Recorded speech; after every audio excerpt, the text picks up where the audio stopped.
If the Clause 5 punishment wasn't deserved, why wouldn't Garam's mother fight for her child? I mean, if that was me in that situation and I knew that my child did not deserve such a harsh punishment and that this would leave a mark on the record, I would appeal. I just don't understand. I'm saying I don't wanna come down from your love. We'll get lost together like we fly. Don't ever let me come down from your love.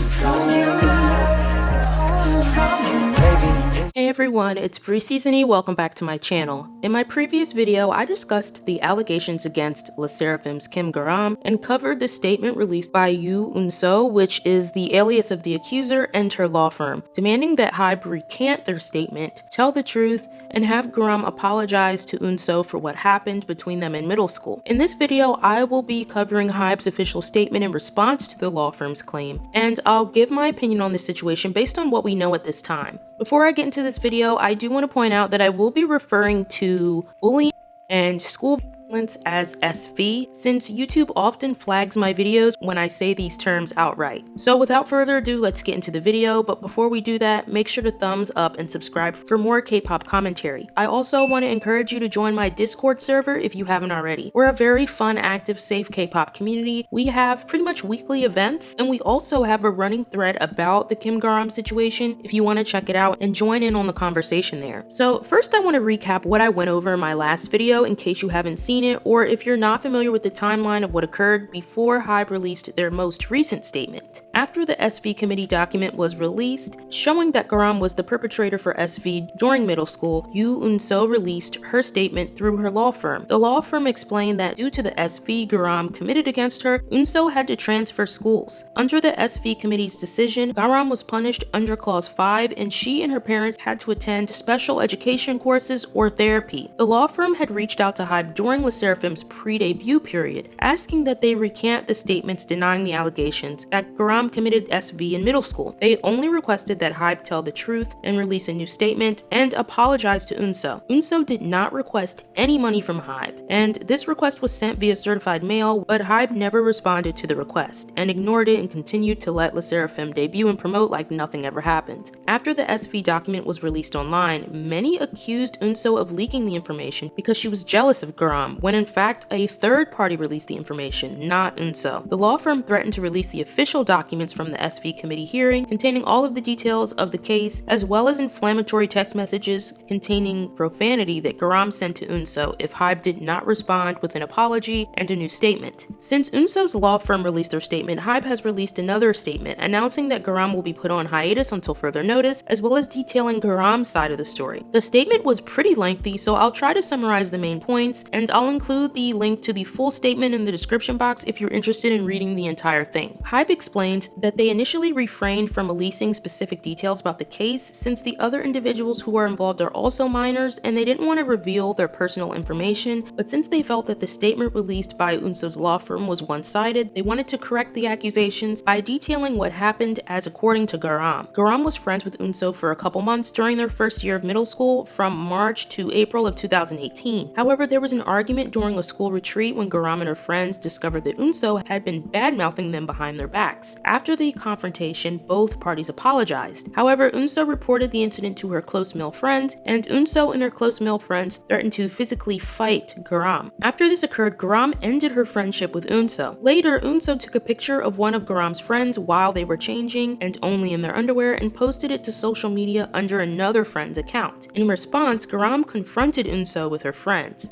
HYBE claims that although a confrontation between Unsos, Garam, and Garam's friends took place, no physical altercation occurred. Unsos was the one who went to the SV committee to request action. Unsos allegedly admitted her wrongdoings but transferred to a different school before the SV committee could complete their process. So in result, Unsos wasn't punished by the committee. But on the other hand, Garam and her friends were punished. Garam actually had to undergo 6 hours of special education or therapy courses. HYBE also claims that there are many third-party witnesses who can confirm confirm that what Garam said is true and that Unso was the one in the wrong despite the outcome of the SV committee. HYBE added that Garam is the one who suffered due to false rumors spread by other classmates, such as she hit another student with a flower pot and was forced to transfer schools. However, the school got involved and the student was forced to apologize to Garam for starting these rumors. HYBE also claimed that Garam was forced into a group chat and cursed at. She was cursed at again when she tried to leave the group chat or didn't respond. Besides dispelling the rumors about Garam having to transfer schools and hitting another student with a flower pot, HYBE also claims that the allegations about Garam going to school in a police car and fighting with other students, drinking and smoking, bad-mouthing other artists, training under another company, and getting let go pre-debut are all false rumors. HYBE ended the statement by apologizing for Garam's wrongdoings, although she was verbally defriending her friend, and announced that Garam would be put on hiatus due to the mental stress she's endured because of all the rumors, and LesserafIm will promote as 5 for the time being. After reading HYBE's statement, I was happy that they finally responded with some explanations of what occurred, but I still had many questions. First of all, why did they ignore Unso's law firm? If they had taken this seriously from the beginning and perhaps had Garam meet up with Unso in some sort of mediation setting, this issue wouldn't have blown up the way it did. If Unso did release a photo of Garam's friend, she is definitely in the wrong, but you would think that knowing that, HYBE would be quick to respond to the law firm and deal with the situation before LesserafIm debuted, instead of ignoring it like they hoped the issue would just go away. Secondly, if no physical altercation occurred, and if Unso was guilty of releasing the photo of another student, why was Garam punished in accordance to Clause 5, and why didn't Unso receive any punishment at all? Just to clarify, due to the incident, the SV committee gave Garam a level 5 punishment. There are 9 levels or clauses, 1 being the lowest level punishment and 9 being the highest. Clause 5 offenses are pretty extreme and usually deal with SA or physical altercations. According to a Naver article, it's extremely rare for a student to receive a level 5 punishment if no physical altercation occurred and therapy is even involved. So my question is, what exactly did Garam do to get this punishment, and why did Unso walk away with no punishment at all? HYBE further explained in a statement, 5th level punishment was issued even though there was no physical altercation. Since the SV committee is not a court, each case, school, region, and person in charge proceeds differently. At that time, Garam's mother believed that the school would have provided the most helpful direction for her child, so she did not go through the process of appealing the punishment. Now she regrets accepting it without raising any objections, but back then she believed it was the best thing to do for her child's education. Personally, I find this explanation to be a bit strange. According to a tweet I found by a lawyer who practices law in South Korea, if you're punished under Clause 5 for SV, this remains on your school record for 2 years after you graduate, and people hire lawyers for civil suits to erase that record. When Clause 5 is invoked, both sides often hire lawyers from the moment the SV committee is convened, and this can be as expensive as adult criminal suits. Reading the statement, it doesn't seem like Kim Garam was dealt simple community service. So as you can see, Clause 5 offenses are pretty extreme. You can see how serious it is, being that many of the people that are involved with these cases hire lawyers right away on each side. So why would Garam's mother not appeal the SV committee statement, knowing that this would leave a mark on Garam's record, which could only be erased after hiring a lawyer, especially if her mother knew at that time that she wanted to enter the entertainment industry? I just find it really strange that her mother wouldn't appeal the decision, knowing that this could potentially,